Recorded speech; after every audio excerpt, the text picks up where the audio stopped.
ब्राह्मण लोग ये सब आते हैं। वहाँ तो मनोरंजक ज़्यादातर मनोरंजन करने का एकमात्र उद्देश्य रहता है, जो सब कोई कैसे खुशी हो जाएँगे। मनोरंजन की तरफ ध्यान है, नाना प्रकार गाना बजाना, नाना प्रकार का कीर्तन, नृत्य भी होता है खूब अच्छा। अ, तो जिससे मनुष्य को अच्छा लगे, सुनने में अच्छा लगे। अ, लेकिन यहाँ ऐसा नहीं है। यहाँ तो सिर्फ़ जिस उद्देश्य लेकर के वृंदावन में आए हैं, जो वस्तु प्राप्ति का आशा लेकर वृंदावन आए हैं, जो संसार संताप संतप्त हृदय को लेकर के यहाँ थोड़ा-सा प्रेम प्राप्ति का आशा के किरण लेकर आते हैं, जो वहाँ जाके हमको संत सानिध्य में जाकर के हमको थोड़ा-सा वो प्रेम भक्ति प्राप्ति का थोड़ा-सा मार्ग मिल जाए, हमको थोड़ा-सा ऐसे दिशा मिल जाए, दिशा जिस दिशा हम आश्रय करके हम आगे बढ़ते रहेंगे, हमको मार्ग मिल जाए। क्योंकि ये भक्ति मार्ग बहुत दुरूह है, बहुत कठिन है। ऐसा लगता है जैसे बहुत सरल है। भगवान तो कहते हैं बहुत सरल है।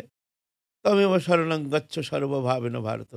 उनके शरणागत हो जाओ, बस तत्प्रसादात् परं शांतिं स्थानं प्राप्स्यसि शाश्वतम्। उनकी कृपा से तुम परम शांति प्राप्त करोगे। लेकिन कह तो दिया, लेकिन इतना सरल कहाँ है? शरणागति इतना सहज थोड़ी है। हैं? शरणागति है सबसे कठिन साधना, सबसे कठिन साधना। जो साधन करते हैं तप तपस्या, जप तप आराधना ध्यान धारणा उपासना स्तव स्तुति वंदना आदि जितने भक्ति अंग है सब सरल है। और वो साधना के लिए एक समय भी है। इस समय हम जप करेंगे, इस समय तप करेंगे, तपस्या करेंगे, आराधना करेंगे, इस समय नाम करेंगे। लेकिन शरणागत जो होता है ना, उसके लिए एक पल भी समय नहीं है। क्या? बोले क्यों? बोलते हैं उनका हर समय ख्याल रखना पड़ता है। हम जो चल रहे हैं, क्या अपनी इच्छा के ऊपर चल रहे हैं, ना भगवत इच्छा को केंद्र करके हम चल रहे हैं। हम चल रहे हैं एक कदम भी हम अपनी इच्छा से हम नहीं चल रहे हैं, प्रभु की इच्छा से हम चल रहे हैं, ऐसे। मतलब हमारे चलने के अंदर कोई स्वतंत्रता नहीं रहनी चाहिए। हम चल नहीं रहे हैं, हमको चला रहे हैं। हर समय ख्याल रखना इतना, जो भी कर रहे हैं प्रभु कर रहे हैं। जो हो रही है प्रभु की इच्छा। थोड़ा स्वतंत्र इच्छा आ गया तो शरणागति कमी आ गई। शरणागति किसे कहते हैं? हम शरणागत हैं, हम कैसे समझ जाएँगे? भाई उसका लक्षण तो होगा ना। बोलता हाँ, सरल लक्षण है। जो शरणागत हो जाता है, वो निश्चिंत हो जाता है। जब तक चिंता है तब तक समझना तो शरणागति अभी हुई नहीं शरणागति। क्यों चिंता माने अपना स्वतंत्रता, ये हुआ नहीं, ये हुआ नहीं, ये क्यों हुआ, वो क्यों हुआ, ऐसा क्यों हुआ, वैसा क्यों हुआ? हाँ, हाय हाय अब क्या होगा? ये सब प्रश्न चलेगा ही नहीं हुआ। क्यों? जो कर रहे हैं प्रभु की इच्छा। हुँ, आँधी आ रही है, तूफ़ान उठ रहा है, लेकिन साधक पलक के लिए विचलित नहीं होते हैं। वो देखते हैं प्रभु की इच्छा शांत। ये तुम्हारी इच्छा हमारा क्या लेना-देना है भाई? जब तुम्हारी इच्छा से सब हो रही, आँधी आ रही है, तुम्हारी इच्छा तो इसमें हमारा क्या भाई? हमको विचलित होने का क्या है? हैं? जी, इस बात देखा है, बड़े बड़े महापुरुष भी परिस्थिति आने पर काफी। चेष्टा अलग चीज़ है। यहाँ घर में आग लग गया, तो हम ये नहीं घर में बैठ कर के जल जल के मरेंगे। हम दरवाज़ा खोल के तो भागेंगे ज़रूर, है ना? ये चेष्टा तो होनी चाहिए। नहीं तो चेष्टा माने ये थोड़ी है, अब घर में आग लग गया, प्रभु की इच्छा हम जल के मर जाएँ यहाँ, ऐसा थोड़ी होता है। हैं? हम दरवाज़ा खोल के भागेंगे। लेकिन हमारे अंदर वो चिंता नहीं आएगी कि घर में आग लगा, हाय हाय अब क्या होगा? ना अच्छा हुआ है प्रभु की इच्छा, अच्छा हुआ है। नामदेव का झोपड़ी में नामदेव रहते हैं, भगवान देखते हैं, ये कैसे शरणागत है थोड़ा देखूं तो सही। भगवान घर में झोपड़ी में आग लगा दिया। आग लगा दिया तो नामदेव बाहर आकर के बड़ा नाचना शुरू कर दिया, नृत्य करना शुरू कर दिया। ओ हो, प्रभु की कितनी कृपा, कितनी कृपा। आहा हा। हमारे ये झोपड़ी में भी हमारे आसक्ति हो सकती है, ये भी बंधन का कारण है। तो प्रभु कृपा करके झोपड़ी में आग लगा दिया कि हमारी आसक्ति रहेगी नहीं, वस्तु रहेगा नहीं तो आसक्ति भी रहेगी नहीं। वस्तु के कारण तो आसक्ति, वस्तु ही है नहीं तो आसक्ति कहाँ से आएगी, है ना। अच्छा हुआ प्रभु की इच्छा, आग लगा दिया। ओहो हो, प्रभु का कितना करुणा, कितना ध्यान रखते हैं प्रभु हमारे ऊपर। देखो हमारे आसक्ति नहीं होनी चाहिए, इसलिए झोपड़ी में आग लगा दिया। आ हा हा, इतने दयालु प्रभु हैं। विपत्ति में संपत्ति देखते हैं, जो शरणागत हैं वो विपत्ति में संपत्ति देखते हैं और संपत्ति में विपत्ति देखते हैं। कैसे? देख सुन लीजिए, सब भक्त माने ये नहीं जो घर छोड़ के जंगल गए वो भक्त है, ऐसा मत सोचिए। भक्ति, भक्त, भक्ति है अंतःकरण वृत्ति। भक्त है जिस हृदय में भक्ति है वो भक्त है। भक्त माने कोई पोशाक नहीं, भक्त नहीं जंगल जाने से भक्त होता नहीं है, ये मत सोचिए। संसार छोड़ने से वो भक्त नहीं होता है और घर में रहने से ही वो गृहस्थी नहीं होता है। भक्ति है अंतःकरण वृत्ति, भक्त है जिस घट में भक्ति देवी विराजमान है वो भक्त है। अंतःकरण वृत्ति जिसके शरणागत जो है, जो भगवत चरण में समर्पित तो हो चुके हैं, उसके मानसिकता कैसे होती है। घर में आग लग गया, वो देखते हैं प्रभु की इच्छा तो हमारे क्या है भाई, हैं हैं। हमारे तो कोई वस्तु है ही नहीं संसार में, हम तो घर बना के, हम तो जन्म नहीं लिए हैं, ये तो आगंतुक है। तो नामदेव का घर में आग लग गया, नाचना शुरू कर दिए हैं। ये प्रभु की इच्छा, कितनी कृपा हमारे ऊपर। फिर बाहर आकर के अब लोटा छोटा जो भी है वो अग्नि के अंदर फेंक रहे हैं। प्रभु ये भी बंधन का कारण, ये भी ले लो। कपड़ा लत्ता जो भी है, प्रभु ये भी ले लो, ये भी बंधन का कारण है। और भगवान दिखते तो झमेला हो गया, अब तो ये उल्टा पड़ गया, ये तो सब फेंक रहे हैं अग्नि में। तो हमको ही तो चिंता करना पड़ेगा, फिर हमको ही तो संग्रह करना पड़ेगा। जो भगवान कहते हैं अ, अ, अ, मैं उसके योगक्षेम वहन करता हूँ। अनन्यश्चिंतयन्तमं ये जना पर्यवसते तेषां नित्यभियुक्तानां योगक्षेमं वहम माम। अनन्य भाव से जो मेरा शरण में आकर मेरा भजन करती है, मैं उसके योगक्षेम वहन करता हूँ। जोग माने अलब्ध वस्तु की संस्थान, जो वस्तु हमको चाहिए, हमको चाहिए बहुत कुछ भजन के लिए, शरीर निर्वाह के लिए, कुटुंब भरण के लिए चाहिए ना। तो भगवान कहती है मैं जुगाड़ कर देता हूँ। अगर वो कोशिश नहीं करता है तो अलब्ध वस्तु का संस्थान और लब्ध वस्तु का संरक्षण, जो वस्तु हमारा है और चाहिए हमको, बोलता मैं भी उसको रक्षा करता हूँ। हाँ, तो भगवान देखते हैं तो हमको करना पड़ेगा। तो भगवान अग्नि बूझ गई ऑटोमेटिक।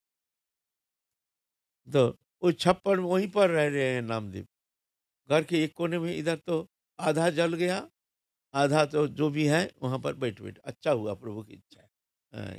यह है शरणागति, यह है शरणागति।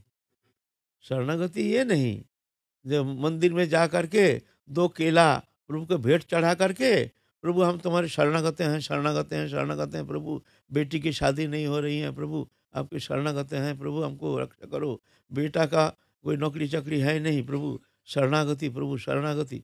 ऐसे थोड़ी होता है। सब इच्छा, सब कर्मचेष्टा, सब अहंकार, सब कर्तृत्वपन ठोस ठोस के भरा हुआ है। इधर शब्द से कहते हैं प्रभु हम तुम्हारे शरणागत हैं, ये सब शब्दों से भगवान का आसन टलता नहीं है, ऐसा नहीं है ना।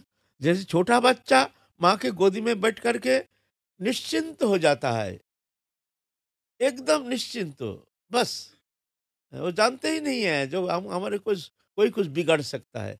माँ के गोदी में चढ़ करके शेर को भी पाँव दिखाता है, मेरा माँ है है ना। ऐसा यह है शरणागति।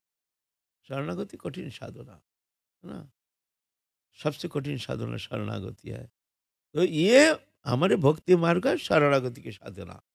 यह शरणागति तुम्हारे चेष्टा के द्वारा होगा नहीं, तुम सर्वत भाव से उनके शरणागत हो जाओ।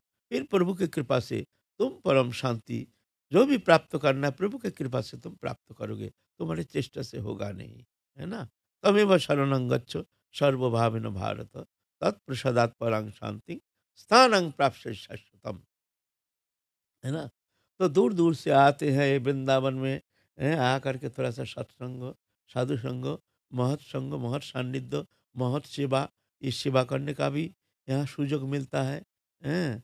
महत सेवायांग दारमाहुर विमुक्ति, महत पुरुष का सेवा मुक्ति का द्वार है। तो वृंदावन धाम ऐसी भूमि है, यहाँ तुमको सब कुछ उपलब्ध है, बहुत सरल सहज तुम प्राप्त कर सकते हो। जो यहाँ आए हैं तो क्या सत्संग उद्देश्य लेकर तुम थोड़ी आए हो, तुम आए हो तो हम वृंदावन जाएंगे, राधा रानी के दर्शन करेंगे, ठीक है। लेकिन दर्शन करने आए, यहाँ सत्संग फोकटिया मिल रहा, अनुषंगिक मिल रहा है, चलो बाबा के यहाँ चलो घूम के आ जाएं। घूमने आए, देखते सत्संग हो रहा है, अच्छा चलो बैठ जाओ थोड़ा सा सत्संग सुन लो, हैं। तो सत्संग करने के लिए आए नहीं, लेकिन स्वाभाविक मिल रहा है। अच्छा बाबा अभी आए नहीं, कीर्तन हो थोड़ा कीर्तन सुन लो, और स्वाभाविक कीर्तन सुन रहे हो, अंशग्रहण भी कर रहे हो, ये फकुटिया मिल रहा है। ब्रजराज फकुटिया मिल रहा है, वही राज जिस राज में राधा कृष्ण जुगल विहार किया वही भूमि, वही राज है। वो तुमको सहज मिल रहा है, वही दृश्यपट वृंदावन भूमि जहाँ नित्य विहार करते हैं वही वृंदावन है, फकुटिया मिल रहा है तुमको बिना चेष्टा। आनुषंगिक रूप में सत्संग मिल रहा है, थोड़ी मिलेगा। जाइए ना बम्बई, दिल्ली, बम्बई कहीं घूम के आइए ना, ऐसा सत्संग मिलेगा जहाँ सिर्फ परमार्थ ही जीवन का एकमात्र उद्देश्य है, एकमात्र हरि भजन ही जीवन का उद्देश्य। और जिस उद्देश्य लेकर के उस उद्देश्य प्राप्त करने के लिए, उस मार्ग में चलने के लिए हमको जो जो उपाय अवलंबन करना है, वो मार्ग हमको मिलने का एकमात्र स्थान है वो सत्संग, साधु संग, जो कि ये वृंदावन भूमि ऐसी भूमि है जहाँ सहज उपलब्धि हो सकती है। अ, सहज है, सहजलभ्य है, और कहीं होगा नहीं। वहाँ कथा है, प्रवचन है, सुनने में अच्छा लगेगा, साजा बाजा कीर्तन, गाना, चुटकुला, नाट, बहुत कुछ मनोरंजक, सुंदर, अच्छा है, अच्छा लगेगा। नृत्य भी होते हैं, नृत्य गाने, गाना गाते हैं तो नृत्य भी करते हैं, सब अच्छा लगेगा सुनने में। लेकिन वास्तविक जो ये वृंदावन भूमि है, यहाँ जो सत्संग है, यहाँ ये सत्संग दूसरा कहीं मिलना बहुत ही असंभव बात है। एकमात्र परमार्थ ही ये यहाँ सत्संग की एकमात्र हमारे लक्ष्य वस्तु है। तो उस मार्ग को अवलंबन करने के लिए, चलने के लिए हमको चाहिए एक मार्ग प्रदर्शक। जैसे आप अंधकार रात्रि में कहीं चल रहे हैं, आप रास्ता पहचानते नहीं है कहाँ जाना है, उस समय अगर देखते हैं कोई लालटेन लेकर के आगे जा रहे हैं तो मन में एक थोड़ा भरोसा आता है, ना हम एक व्यक्ति जा रहे हैं, चलो इनके पीछे पीछे चलो, हम कम से कम सही जगह पहुंच जाएंगे, कम से कम ये अंधकार से एक लोकालिटी में हम पहुंच जाएंगे। ऐसा ही इस मार्ग में चलते चलते जो आचरणशील जो महापुरुष है, जो कि साधन करके हरि भक्ति प्राप्त किया है, राधा रानी के जुगल किशोर की सेवा प्राप्त किया है, जो संसार चक्र से मुक्त होकर के परमानंद पद प्राप्त किया है, अ, ऐसे जो महापुरुष है उनके जीवन चरित्र जो है हमारे लिए ऐसे ही आलोक वर्तिका है, जो कि चलने के लिए एक जैसे हमको दिशा चल रहे हैं उनके मार्ग अनुसरण करके हमको चलना है। মহাজ্ঞানী মহাজন যে পথে করে গমন হইয়াছেন প্রাতঃস্মরণীয়, সেই পথ লক্ষ্য করি স্বীয় কীর্ত ধ্বজা ধরি আমরাও হইব বরণীয়, है ना। तो ये महाप्रभु इस कलयुग में आए हैं, अपने पार्षदों को लेकर के आचरण करके दिखाए हैं, कैसे आचरण, कैसे हरि भक्ति प्राप्ति के लिए कैसे साधन करना चाहिए, कैसे निष्प्रिय निर्लिप्त उदासीन, कैसे अंतःकरण की एक शुद्ध दिव्य गठनमूलक प्रक्रिया। ये फिजिकल प्रिपरेशन नहीं, ये इंटरनल प्रिपरेशन, ये प्रिपरेशन है हृदय की प्रिपरेशन, अंतःकरण की गठनमूलक प्रक्रिया, शरीर का प्रक्रिया नहीं है। तो शरीर को सजाओ, दाढ़ी बढ़ाओ, जटा बढ़ाओ, मोटा मोटा कंठी पहनो, और ठीक है, ये भी अच्छा है, ये भी देखने में लगता है जो ना ये भी संत है, आगे चल रहे हैं, हमारे लिए एक अच्छा प्रेरणा के एक वस्तु है, जो संत दर्शन करके हमको प्रेरणा मिलती है, देखो कैसे साधन करते हैं।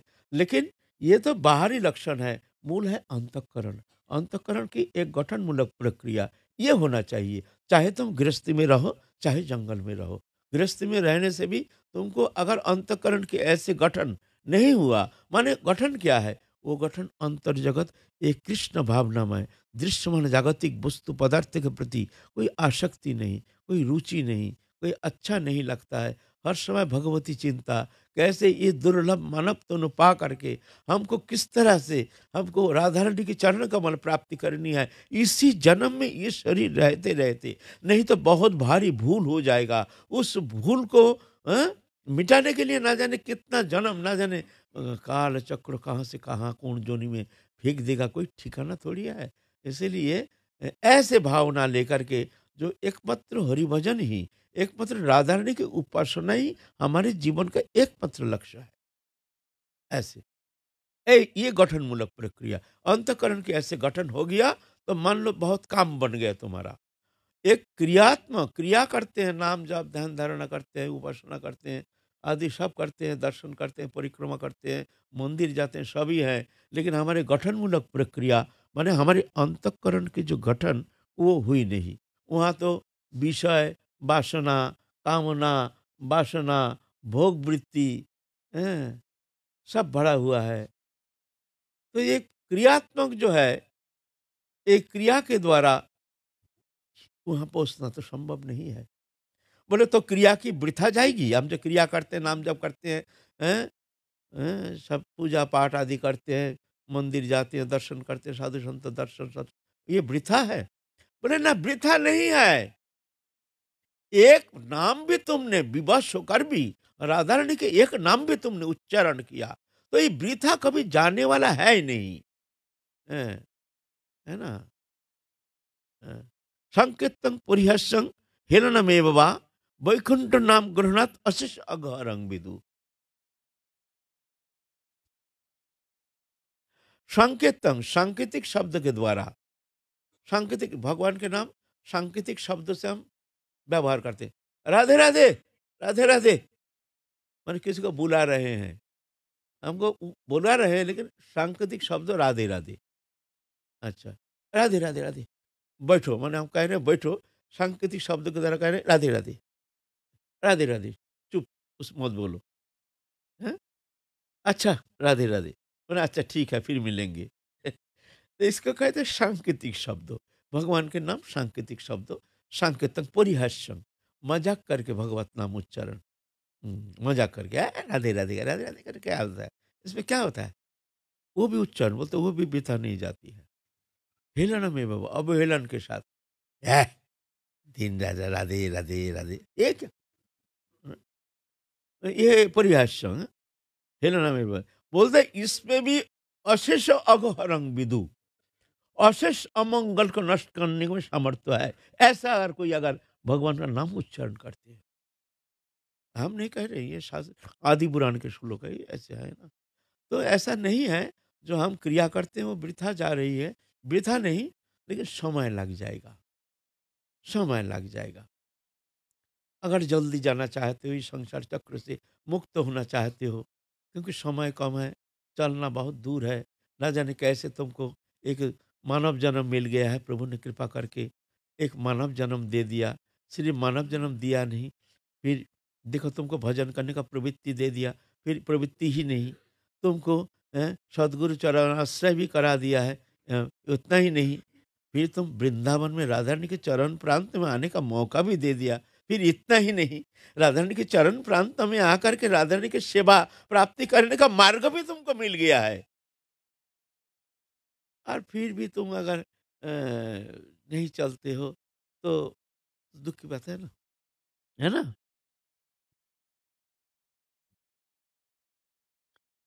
तो ऐसे हमारे आचार्य ने इस तरह से आचरण करके दिखाए हैं। देखो, ऐसे अंतःकरण की गठन होनी चाहिए, ऐसे निष्प्रिय होनी चाहिए, ऐसे निर्लिप्त होना चाहिए, तो अब जाके वो प्रेम प्राप्त कर सकते हो, है ना? बोले सबके होगा नहीं, हम संसार में रह करके हम जो भजन करते हैं, हमारा तो मन लगता नहीं, हमारे जब तब ठीक से होता नहीं है, तो हमारे क्या ये वृथा जा रही है? बोले ना ना ना, वृथा जाएगी नहीं, समय लग जाएगा, बहुत समय लग जाएगा। फिर दुखमय संसार, कोई ठिकाना है कहाँ से काल स्रोत कहाँ से कहाँ बहा के ले जाएगा तुमको, कोई गारंटी थोड़ी है। हम्म, हम्म, हम्म। भवाप वर्ग भ्रमतांग ज्यादा भवित जनस्य तरच्युत सत्समागमो। ये संसार चक्र भ्रमण करते करते, भवो अपवर्ग भ्रमण करते करते, ना जाने कैसे कोई महत्पुरुष के चरण सानिध्य में आने का मौका मिल गया, फिर जाके तुमको कृपा मिल गई है, भक्ति लता बीज रोपण कर दिए हैं गुरु ने। हैं? हैं? तो और क्या, तुमको बहुत कुछ मिल गया है, अभी चलो चलने का कोशिश करो, है ना। तो हमारे आचार्यों ने इस तरह से आचरण करके दिखाने के लिए आए हैं महाप्रभु के साथ। तो महाप्रभु के जो प्रधान पार्षद हैं अष्ट गोस्वामी, जो राधा रानी के अंतरंग सखी प्राण सखी, वही प्राण सखी यहाँ भौम लीला में अष्ट गोस्वामी रूप से आए हैं। रूप सनातन भट्ट रघुनाथ, श्रीजीव गोपाल भट्ट दास रघुनाथ, लोकनाथ गोस्वामी, कृष्णदास कविराज गोस्वामी। नित्य लीला में रूप मंजरी, रति मंजरी, विलास मंजरी, कस्तूरी मंजरी, मंजुलाली मंजरी, रस मंजरी, गुण मंजरी, लवंग मंजरी। तो आज हम लोग लोकनाथ गोस्वामी के जीवन चरित्र संबंध में आलोचना करेंगे। लोकनाथ गोस्वामी हम लोग कल आलोचना कर चुके हैं, जो ये पूर्व बंगाल वर्तमान बांग्लादेश में तालखोड़ी नामक ग्राम जशोहर जिला में वहाँ पर जन्म ग्रहण किया है। उनके पिता बड़े बड़े पंडित थे और अद्वैत आचार्य प्रभु जो महाविष्णु अवतार महाप्रभु का अवतीर्ण करने के लिए जिनके सबसे ज्यादा प्रयास, जो तुलसी दल और जल दे करके जो महाप्रभु का आह्वान किया है, रो रो करके वक्षस्थल को प्लावित किए हैं, प्रभु तुम आ जाओ, प्रभु आ जाओ, कलियुग पीड़ितों, ये संतप्त जीव कल्याण के लिए तुम आ जाओ प्रभु, इनके कल्याण के लिए तुमको आना पड़ेगा। तो महाप्रभु अवतीर्ण हुए हैं। अ, तो उनके सानिध्य में रह करके उनके पिता पद्मनाभ चक्रवर्ती विद्या अध्ययन करके बड़े पंडित बन गए हैं। उनके पुत्र हैं लोकनाथ गोस्वामी, वो भी पिता के सानिध्य में रह करके समस्त शास्त्र संबंध में पारंगम हुए हैं, समस्त शास्त्र अध्ययन किए हैं, ने काव्य व्याकरण अलंकार आदि शास्त्र में दक्ष हो गए हैं। फिर पिता ने भेज दिए अद्वैत आचार्य जी के पास, जाओ बेटा, तुम अगर कल्याण चाहते हो तो महत पुरुष की सेवा करो। महत सेवायंग दारमाहुर विमुक्ति, महत सेवा मुक्ति का द्वार है। अगर महत सेवा तुम करोगे तो बहुत जल्दी तुम संसार चक्र से मुक्त हो करके वो प्रेम प्राप्त करने में समर्थ हो जाओगे। भगवान कहते हैं महत सेवा से जितना जल्दी भगवान प्रसन्न होते हैं, भजन के द्वारा उतना जल्दी नहीं होते हैं। सेवा, महत्पुरुष की सेवा। हमारे चैतन्य चरितमित कहते हैं, मोरे भोजी बारे जार आछे अभिलाष, से बजुक हमार मंगल प्रिय दास। मेरे को भजन करने का जिसका अभिलाषा है, मेरे को भजन करने का जरूरत नहीं। मेरा जो प्रिय भक्त है उनकी सेवा करो। सेवा माने उनकी प्रसन्नता। वो कैसे प्रसन्न होते हैं? उनके अनुकूल, उनके भजन के लिए जो अनुकूलता के लिए और उनके प्रसन्नता के लिए जो करना है वही सेवा है। सेवा माने ये नहीं उनके सानिध्य में रह करके उनके पाम दबाना। हम लोग तो सेवा माने समझते हैं उनका पास रहकर पाम दबाने से अच्छा सेवा होती है। बस ऐसा नहीं है, पाम दबाने से सेवा नहीं होती है, झूठा खाने से सेवा नहीं होती है ना। तो महत् सेवा। हाँ, सिद्धिर भवति बनेति संशय अच्युत सेविनम, निसंशयस्तु तद्भक्त परिचर्या रतात्मनम। शास्त्र कहते हैं सिद्धि होगी कि नहीं, तुम साधन कर रहे हो, भजन कर रहे हो, सिद्धि होगी कि नहीं तुम्हारे संदेह है, हो भी सकता है नहीं भी हो सकता है, लेकिन निसंशयस्तु कोई संदेह नहीं, तद्भक्त परिचर्या रतात्मनम, उनकी भक्त की सेवा में जो रत रहते हैं, तत्पर रहते हैं, उनकी सिद्धि में कोई संदेह नहीं, क्योंकि समस्त सिद्धि प्रदाता भगवान कहते हैं हम उन पर इतने प्रसन्न हो जाते हैं, जो बिना साधना सिर्फ सेवा का केंद्र करके हम उसको सर्व सिद्धि प्रदान करता हूँ, समस्त वस्तु प्रदान करता हूँ। ऐसे महत सेवा, इसीलिए कहते हैं महत सेवायं दारम आहुर विमुक्ति। महत पुरुष की सेवा मुक्ति का द्वार है ना, भगवत कहते हैं ऐसे। इसीलिए बोले बेटा तुम जाओ, जा करके अद्वैत आचार्य प्रभु सान्निध्य में रह करके तुम श्रीमद् भागवत अध्ययन करो, तत्सहित महत्पुरुष का सेवा करो। वहाँ अद्वैत आचार्य प्रभु के पास आकर के खूब सेवा किए हैं और दीक्षा भी प्राप्त किए हैं। अद्वैत आचार्य प्रभु ने लोकनाथ गोस्वामी को दीक्षा मंत्र प्रदान किए हैं। फिर अद्वैत आचार्य प्रभु जानते हैं, जो महाप्रभु तो पूर्ण ब्रह्म सनातन अवतीर्ण हुए हैं। जाओ तुम महाप्रभु माने निमाई पंडित के संग करो, जा करके तुमको कुछ प्राप्ति करनी है, बस उनके सानिध्य में तुमको सब कुछ मिल जाएगा। उनको ऐसे साधारण मत समझो। तो लोकनाथ गोस्वामी फिर जा करके महाप्रभु के सानिध्य में रहने लगे। कभी कभी आते हैं अद्वैत आचार्य प्रभु के साथ, उनके पास भी रहते हैं, उनके सेवा भी करते हैं और महाप्रभु के सानिध्य में रहकर, और महाप्रभु के सानिध्य में रह करके उनका हृदय कमल जैसे खिल गया है। हैं?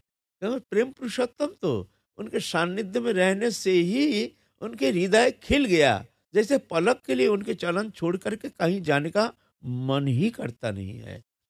तो महाप्रभु साथ साथ लेकर घूमते थे। तो महाप्रभु गए हैं बांग्लादेश, वहाँ कुछ अर्थ संग्रह आदि इच्छा लेकर के।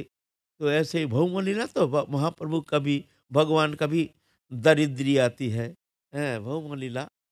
तो माँ से प्रार्थना की है, माँ तुम कृपा करो, हम थोड़ा बंगाल जाएंगे, वहाँ जाकर कुछ अध्ययन अध्ययन अध्यापना करके फिर हम थोड़ा सा जैसे धन संग्रह करके संसार गुजारने के लिए थोड़ा पैसा कौड़ी भी चाहिए, हम कुछ दिन के लिए जाएंगे। माता ने आदेश किया, जा बेटा जा, तो जल्दी आ जाना।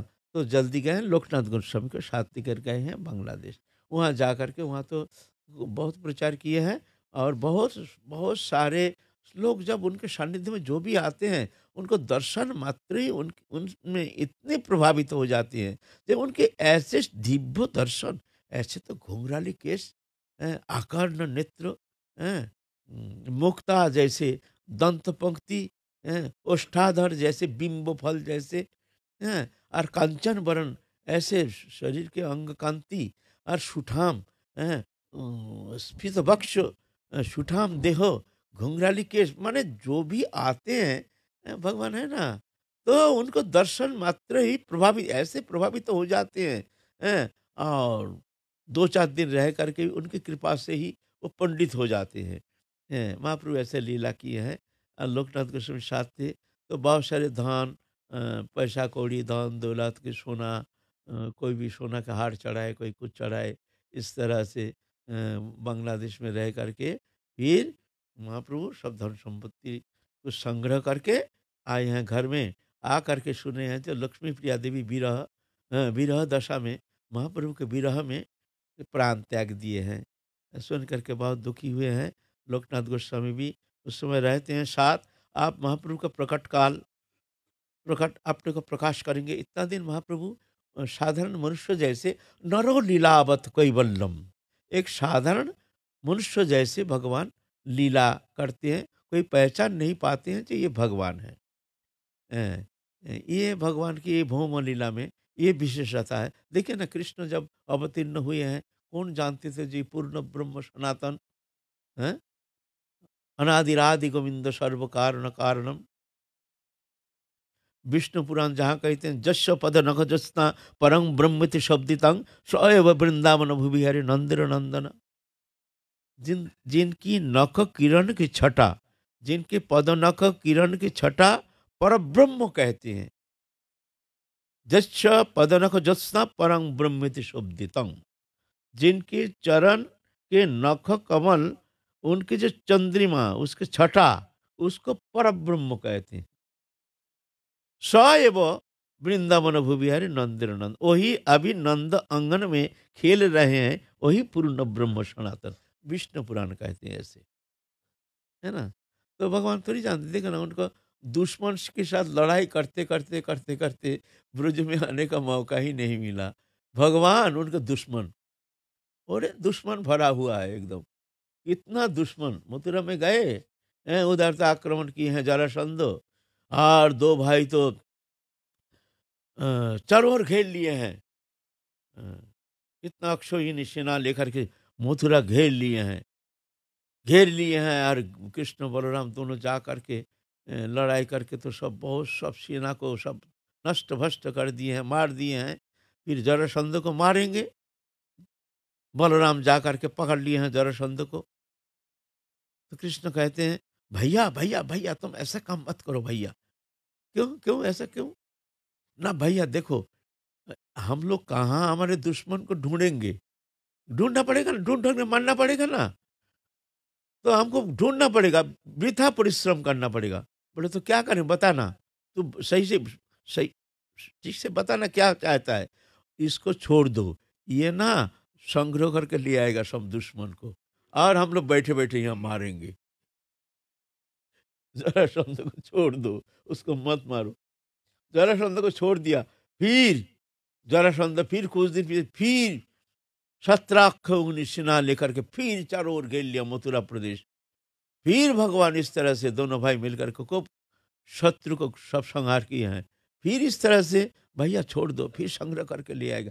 इतना दुश्मन, भगवान का दुश्मन, बताओ, भगवान का दुश्मन। तो ये भगवान के भौम लीला। यह नहंग प्रकर्ष सर्वस्व जोगमय समावृता मुरोयंग न बीजानाति लोक माम अजम अव्ययम। ये मैं ये अपने लीला को प्रकट नहीं करता हूँ, जोगमाया से समावृत रहने के कारण मूढ़ व्यक्ति मेरे को ये मेरा जो दिव्य स्वरूप ये पहचान नहीं पाता है। एकमात्र मेरी कृपा पुष्ट जो हमारे भक्त हैं अंतरंग, वही जान जाता है, और वही हमारे सच्चिदानंद स्वरूप को आस्वादन करने में समर्थ होता है। नहीं तो ऐसा नहीं है ना। तो भगवान का भी दुश्मन है, बताओ, ये कोई माने हैं?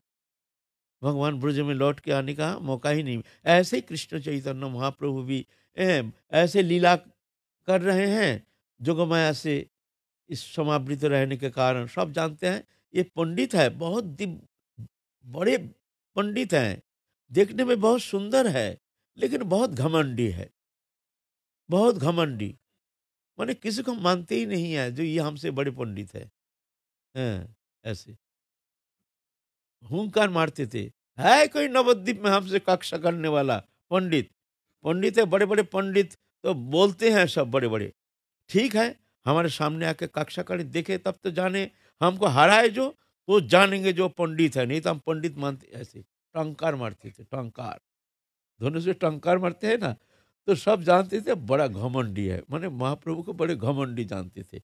और वास्तविक बड़े बड़े पंडित को हाथ पकड़ करके बैठा देते थे, आ, सम्मान करते थे, ऐसे नहीं, दम्भ के साथ नहीं।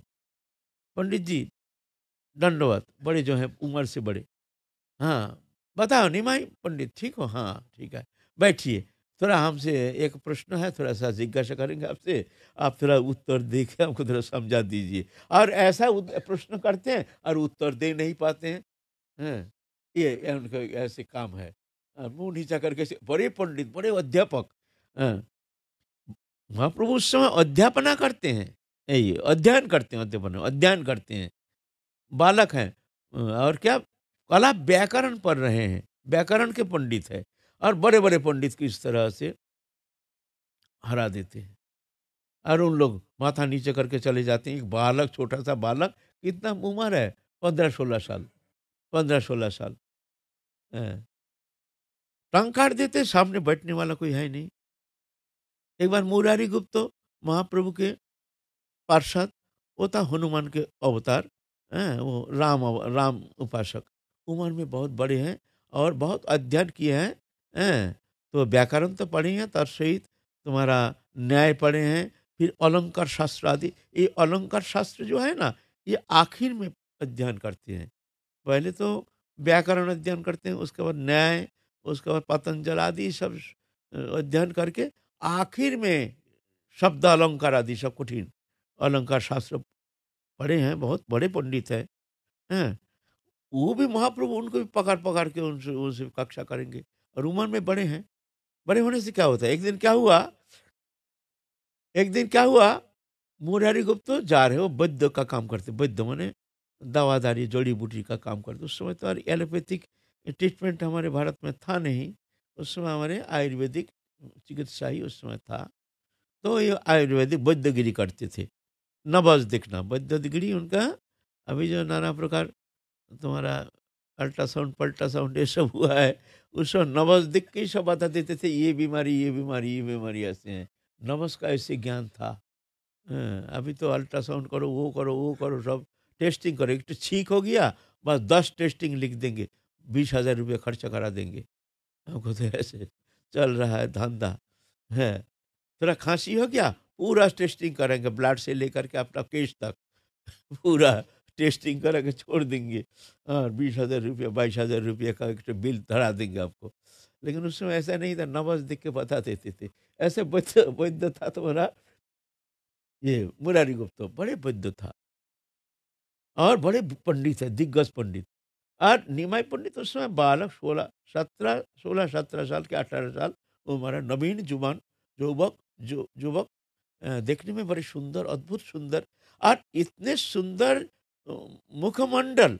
वो जब हास देते थे ना, तो हास देते थे, ये दंतपोक्ति जैसे मुक्ता जैसे सेटिंग किया हुआ है, जैसे मुक्ता दाम जैसे है, और होठ होठ जैसे बिंब फल जैसे लाल, और मुख चंद्रमा जैसे चंद्र किरण जैसे, और घुंघराली केश, और आकर्ण नेत्र। ऐसे करके जिसके तरफ देखते हैं, एक बार फिक करके थोड़ा सा मुस्कुरा देते हैं, उसको पिघल जाता है।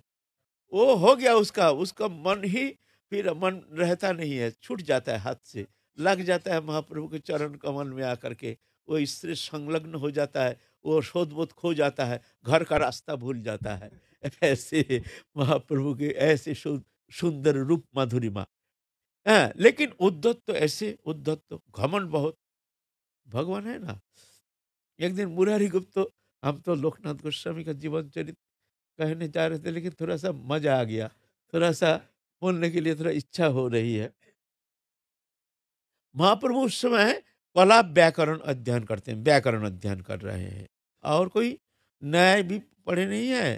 फिर तुम्हारा और तुम्हारा काव्य अलंकार, वो तो बहुत पीछे की बात है। अब मुरारी गुप्त तो आ रहे थे दूर से, देखते हैं निमाई पंडित आ रहे हैं, देखे तो आप तो छोड़ेंगे नहीं भाई, हमारे हाथ पकड़ के बैठा देंगे यहाँ, और उनसे सब ये फाकी माने संस्कृत वही व्याकरण का फाकी जिज्ञासा करेंगे, ये जिज्ञासा करेंगे, समय कभी बर्बाद, और नहीं बोलो तो भाई छोड़ेंगे नहीं।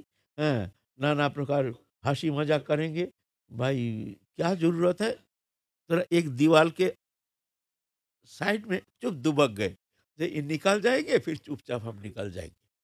ऐसा सोच क्या समय बर्बाद किया बेमतलब का।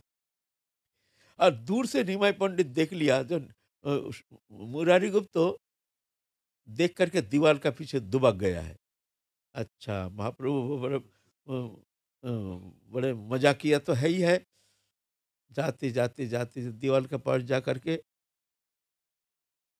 मुरारी, मुरारी तुम यहाँ क्या कर रहे हो? हाथ पकड़ के ले आए। हाँ पंडित, ठीक हो, ठीक हो। हाँ ठीक है, बात ठीक है, लेकिन ऐसे बताओ, तुम हमको देख के ऐसे तुम दुबक क्यों गए हो? क्या हम में कोई कमी है? क्या हम देखने में बदसूरत है? क्या हम कोई खराब आदमी है? क्या हम क्या क्या कमी है हमसे? बताओ, पहले बताओ, ये जवाब दो। और ये तो महा उत्पात पर पकड़ा तो गए हैं, आप तो हमको छोड़ेंगे नहीं भाई, हमारा समय भी बर्बाद करेगा। हाँ, अरे भाई ठीक है, कुछ नहीं हमारा, छोड़ो निमाई पंडित, आप पीछे बात नहीं, तुम हमारे हमारे शब्द का जवाब दे जाओ, तुमसे हम तर्क करेंगे। तुम जब हमको इस तरह से हमको धोखा दे करके तुम दुबक गए हो यहाँ, अब तुम हमको अब प्रश्न का जवाब दे जाओ, तुमसे हम तर्क करेंगे, ऐसे नहीं छोड़ेंगे। बड़ा झमेला में पड़ गया, ये तो हमको जाने ही देगा नहीं, हमारा हाथ पकड़ लिया।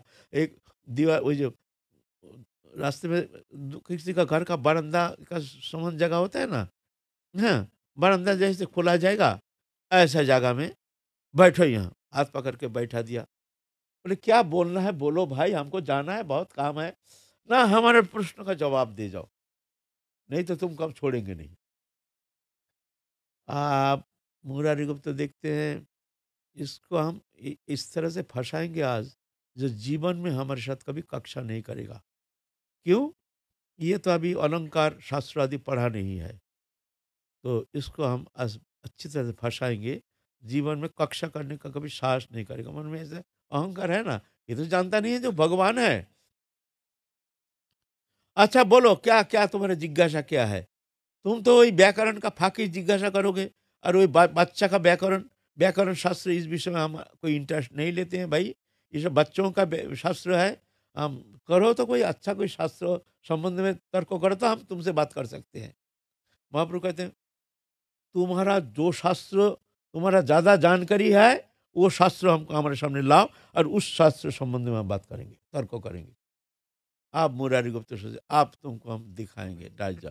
तुम तो काव्य अलंकार तो तुमने पढ़े नहीं हो, मन में सोच रहे हैं, आप तुमको फंसाएंगे। हाँ, हम तुमसे तर्क करेंगे काव्य अलंकार संबंध में। महाप्रभु कहते तुम्हारा जो अच्छा लगे, जिसमें सुनो, ऐसा शास्त्र लिया ना जिस शास्त्र में तुम्हारा बहुत प्रवेश है, बहुत दखल है, ऐसा नहीं तो तर्क करके मजा नहीं आएगा। जो शास्त्र में तुम्हारा दखल है ना, तुम्हारा मन में जो शास्त्र तुम्हारा मन में चाहे, वही शास्त्र संबंध में हम तर्क करेंगे। मुरारी गुप्त बोलते भाई ये कैसी बात है, ये तो पढ़ा ही नहीं कभी अलंकार शास्त्र आदि हैं ऐसे। बोले हाँ, हम अलंकार शास्त्र संबंध में बात करो। बोले ठीक है, तुम अलंकार क्यों, जो मन चाहे वही करो हमारे साथ, तर्क तो करो हमारे साथ। आप मुरारी गुप्त तो एक एक शब्द कहते हैं, और महाप्रभु खन खन करके उसको खंडित करके फिर महाप्रभु तर्क अलंकार के ऐसे ऐसे अलंकार विषय प्रश्न करते हैं। मुरारी गुप्त एकदम माथे में हाथ धर के बैठ गए हैं, जी भाई हम भी ये अलंकार शास्त्र के यहाँ तक प्रवेश नहीं किया है, ये कहाँ तक ये अध्ययन किया है, ये तो कभी सुना ही नहीं, पढ़ना तो दूर की बात है। एकदम आश्चर्य हो गया। बोले ये तो पढ़ा नहीं जीवन, अरे तो बहुत पीछे की बात है। और बिना पढ़े इस तरह से काव्यालंकार संबंध में ऐसे ज्ञान, आश्चर्य होकर महाप्रभु की तरफ देख रहे हैं। और महाप्रभु बड़ा मजा किया है, आस्ते हाथ को लेकर के ना उनके छाती में धर दिया। जब छाती में धर दिया, तो उस स्पर्श पा करके कुछ शक्ति संचार करके उनके भीतर स्पर्श कर दिया। पूरा अनुपरमाणु जैसे एक आनंद के शिहरण खिल गए, आनंद के हिल्लोल, जैसे एक अखंड आनंद सिंधु जैसे उनमें उन्मादित कर रहे हैं उनको। अनुपरमाणु जैसे दिव्य आनंद लोक के एक उद्भात उन्मादना में जैसे मत्त हो गए उनको, अनुपरमाणु जैसे, ऐसे दिव्य आनंद के छठा आनंद को अनुभव। आंख मूंद करके एक शीतलता, जैसे एकदम अंतकरण शीतल हो गया, शांत हो गया, निर्मल हो गया, जैसे हमको सब कुछ मिल गया है। आंख खोल के देखते हैं, और निमाई पंडित हंस रहे हैं, मुख चंद्रिमा से देख करके आंख में आंसू आ गया। आहा, ना जाने कौन अलौकिक दिव्य शक्ति संपन्न, एक अलौकिक दिव्य लोक के ये संदेश वाहक, ऐसे एक मूर्त पुरुष, अगर ये वैष्णव होते, मन में कह रहे हैं, अगर ये वैष्णव होते, इनके संग पलक के लिए भी हम छोड़ते नहीं। अगर लेकिन ये तार्किक तर्क करता है, क्या करूं, लेकिन है तो दिव्य शक्ति इनमें। इनके स्पर्श से जब हमको इतना शीतलता आ गई है, हैं। तो महाप्रभु तो मजा किया है, यहाँ जानते हैं अंतर्जमी। देखो मुरारी, सुनो मैं कह रहा हूं, हम एक दिन ऐसे वैष्णव बनेंगे ना, हमारे चरण में सब ब्रह्मा शिव आदि सब आकर के दंड। हाय भगवान, घमंड है, लेकिन घमंड की इतनी ऊंचा, ब्रह्मा शिवा के चरण में पड़ेंगे, हम ऐसे वैष्णव बनेंगे। अंतकरण की बात जान गए हैं, हम भी एक दिन वैष्णव बनेंगे। तुम देख लेना मुरारी गुप्तो, जिस दिन हम वैष्णव बनेंगे ना, ब्रह्म शिव आदि आकर भाई वैष्णव में दीनता आती है। दीनता क्या है? ऐसे वैष्णव जो भगवान है ना, तो ऐसे है महाप्रभु ना। इस तरह से महाप्रभु तो आए हैं बंगाल से, बंगाल से आकर के फिर द्वितीय बार विवाह रचना किए हैं, माता विष्णुप्रिया माता के साथ विवाह कार्य संपन्न। ये लीला तो हम लोग आस्वादन किए हैं। आज तो लोकनाथ गोस्वामी का जीवन चरित आस्वादन करेंगे। फिर जा करके महाप्रभु आप पितृ श्राद्ध करेंगे, तर्पण करेंगे कुछ पितृ कार्य के लिए। आप गया जाएंगे, गया में पिंडदान करने से पितृपुरुष लोग उद्धार हो जाते हैं। ऐसे हमारे सनातन धर्म में ऐसे सब ऐसे धर्म में ऐसे निहित है। जो गया में जो विष्णुपाद पद्म में जो पिंडदान करते हैं उनके पितृपुरुष सब ये दिव्य धाम प्राप्त करते हैं। तो गए हैं गया में, गया में जाकर ईश्वरपुरी से दीक्षा प्राप्त किए हैं। दीक्षा लेकर के जब आए हैं बस वहीं पर प्रेम प्राप्त किए हैं। जब घर में आए हैं तब आ करके ही उन्हें दिव्योन्माद अवस्था, ये महाप्रकाश के महालीला भगवान की हर समय हाँ कृष्ण ऐसे रोदन करते हैं जैसे हृदय विदीर्ण हो जाएंगे। माता पहचान नहीं पा रहे हैं हमारे बच्चा का क्या हो गया। ये उपल्ला का चक्कर है। बड़े बड़े गुणीन बुलाए हैं, बड़े बड़े तांत्रिक बुलाए हैं, सब आके देखते हैं जो ये तो कोई समझ नहीं पाते हैं जो ऐसे विकार ऐसी स्थिति क्या हो गया। तो अपने बुद्धि अनुसार कहते हैं जो इनको वायु चढ़ गया है, नारायण तेल लगाओ माथे में, ये करो, इनको नारियल का पानी पिलाओ, ये करो, सब विधान दिखे जाते हैं। कोई विधान में कुछ काम नहीं करता है। करेगा क्या? जहाँ कृष्ण रंग में रंग गया वहाँ क्या विधान, कौन विधान क्या करेगा, ये लोग तो जानते नहीं ना। फिर जाके एक दिन श्रीवास पंडित आए हैं। श्रीवास पंडित बहुत वृद्ध हैं, पितृ समय है, महाप्रभु के बहुत उम्र में बहुत बड़े हैं। श्रीवास पंडित आए हैं, सुने हैं जो देखने में ऐसे निमाई पंडित जैसे उन्मत्त दशा प्राप्त हो गए हैं। उन्मादित तो होकर के कभी चिल्लाते हैं, कभी रोते हैं, कभी गाते हैं, कभी कृष्ण कृष्ण बोल के हुंकार मारते हैं, कभी कहते हैं मुई सही, माने मैं वही हूँ बोल के बड़े चिल्लाते हैं, हुंकार मारते हैं, मैं वही हूँ। हाँ, श्रीवास पंडित आए हैं देखने के लिए। भीतर गए, भीतर श्रीवास पंडित को देख करके एकदम कृष्ण प्रेम में अष्ट सात्विक विकार जुगपत एकदम महाप्रभु में प्रकट हो गए। अश्रुकंप पुलक शेद वैवर्ण सर्वभंग स्तंभ मूर्छा प्रलय, ये सब सात्विक विकार एक साथ जुगपत ऐसे विकार से विकारित हो रहे हैं।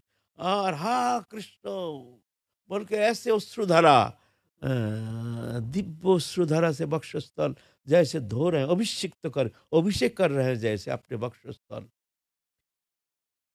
श्रीवास पंडित बड़े पंडित और बड़े ज्ञानी एवं अनुभवी देख करके बोलते ये तो अद्भुत, ये तो दशा, ये तो साधारण मनुष्य में तो ऐसा दशा होना संभव नहीं है। देख करके यही निमाई पंडित जो इतना घमंडी थे, इतना अहंकारी, इतना हंसी मजा किया, और ये क्या दशा। श्रीवास पंडित को देख करके ऐसे रो रहे हैं, हाँ कृष्ण। क्या होता है भक्त का भावना तब वो उच्छलित अवस्था में उस समय आती है जब जा करके कोई भक्त दर्शन करते हैं भक्त के सानिध्य में, और वो प्रेम का प्रकाश अधिक होता है। ऐसे बैठे हैं जब भक्त आता है ना तो वो प्रेम स्वाभाविक जैसे प्रेम समुद्र में जैसे उफान आ जाता है।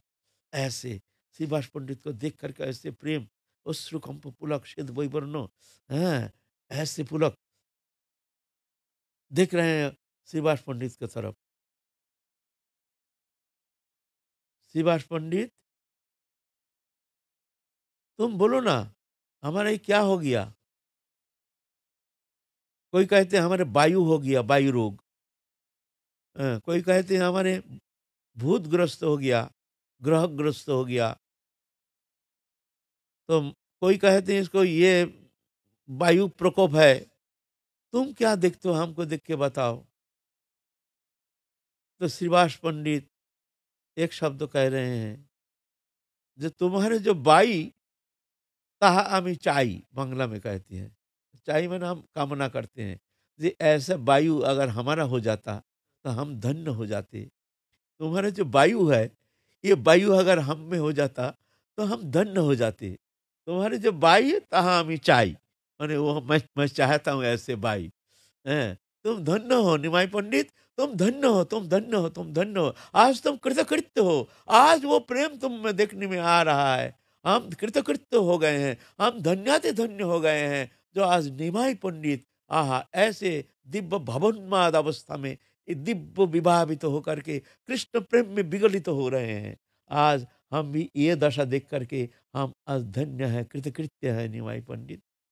तो निमाई पंडित कहते हैं, देखो शिवास पंडित, तुम भी अगर हमको कहते ना ये वायु है, तो आज ही हम गंगा में डूब करके हम प्राण को त्याग देते। तुम भी अगर कहते तो वायु है, सब हमारा माथा खराब कर दिया। कहते हैं वायु है, वायु है। बोलो हमारा वायु है, बताओ, तुम ही बताओ शिवास पंडित, हमारे वायु है, वायु है। कहाँ कृष्ण बिना मैं कैसे जीवन धारण करूंगा? राधा भाव में भाविता है ना, कृष्ण कृष्ण करते हैं। जब राधा भाव में भाविता है, तो उसमें कृष्ण कृष्ण करके रोदन करते हैं। जब कृष्ण भाव में भावित हो, तो उसमें हा राधे करके ऐसे उन्मादित हो करके इस तरह से रोदन करते हैं महाप्रभु। दोनों स्वरूप मिलित तनु है ना। कभी राधा भाव में, कभी कृष्ण भाव में। जब राधा भाव में है तो कृष्ण कृष्ण करके रोदन करते हैं, जब राधा कृष्ण भाव में तो राधे राधे करके रोदन करते हैं ना। तो इस तरह से महाप्रभु के उन्माद दशा। उस समय लोकनाथ गोस्वामी वहाँ थे। अब लोकनाथ गोस्वामी बड़े प्रभावित हो गए, जो धन्य हो गए हम धन्य हो गए हैं। ऐसे प्रभु के सानिध्य में आकर के आज कृतकृत्य हो गए हैं। आज इनके सानिध्य में नहीं आते तो शायद हमको ये मौका नहीं मिलता, हमारे जीवन में ये दृश्य देखने को नहीं मिलता, जो कृष्ण प्रेम क्या चीज़ है, कृष्ण भक्ति क्या चीज़ है, राधा भाव क्या चीज़ है, आज हमको देखने को नहीं मिलता। आज हमको प्रभु ने कृपा करके यहाँ भेजे हैं, आज हम धन्याति धन्य है। इस तरह से वहाँ लोकनाथ गोस्वामी प्रभु वहाँ निवास कर रहे हैं, महाप्रभु का सानिध्य में सेवा में भी आए। फिर आप महाप्रभु लोकनाथ गोस्वामी को आदेश करेंगे जो तुम वृंदावन में जाओ, लेकिन आज नहीं जाएंगे, आज ना, आज थोड़ा सा महाप्रभु और लीला करेंगे। आज रात होगी, हम लोग अभी महाप्रभु के सानिध्य में रहेंगे। देखिए महाप्रभु काल क्या करते हैं, कौन सा लीला करते हैं। इसीलिए हम लोग थोड़ा सा महाप्रभु की लीला देखेंगे, फिर लोकनाथ गोस्वामी के साथ चलेंगे, वृंदावन चलेंगे, क्या लीला करते हैं देखेंगे। ये तो दिव्य लीला है, उनके पदांक को अनुसरण करके हमको भी वो लीला आनंद आस्वादन करने का थोड़ा मौका मिले। उनके पास, उनके साथ, उनकी भावना, उनके अनुशीलन, इसके द्वारा ही हमको वहाँ पहुँचना है। हमारे पहुँचने के लिए महाजन पदांक को अनुसरण करना ही एकमात्र हमारे लिए आश्रय है। महाजन एकमात्र हमारे आश्रय है। तो आज हम लोग यहीं महाप्रभु के सानिध्य में विराजमान रहेंगे। काल चलेंगे, फिर देखें महाप्रभु क्या लीला करते हैं। जय जय श्री राधे श्याम। निताई गौर हरि बोल।